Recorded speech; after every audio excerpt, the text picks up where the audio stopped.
Did you know that there's a 10 million pound wave of seaweed that's riding the ocean currents all the way to Florida? Now, I don't know if this is nature's karma, but they're gonna get it. The Great Atlantic Sargassum Belt, now not sarcasm, but sargassum, is a goopy, leafy, yucky mass of seaweed that spans 5,000 miles and is slated to be the nuisance of epic proportions this year. And based on the ocean currents, this honking mass should enter the Gulf of Mexico, make a U-turn, then re-enter the Atlantic Ocean, passing by southern Florida from around April to June. Sargassum is a large golden-hued microalgae that spends its life traveling on the surface of the ocean, and this is unlike other types of seaweed that are anchored to the ocean floor.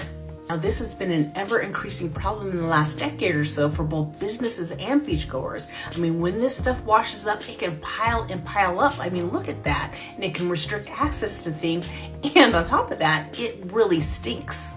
And that's because as it decomposes, it releases a gas called hydrogen sulfide that smells like rotten eggs. And this gas, it can irritate a person's eyes, nose, throat, and lungs. And I'm sure you're asking yourself, hey, Emily, why has this worsened so much in the last 10 years? Well, my friends, duh, it is us. We are making everything worse. Yep, you guessed it. These destructive seaweed blooms are often fueled by pollution. Now, when farmers spray fertilizers that are packed with nutrients to help crops grow on land, they leak into rivers that make their way into the sea, where these sea plants feed on these same nutrients that unintentionally give them a growth spurt.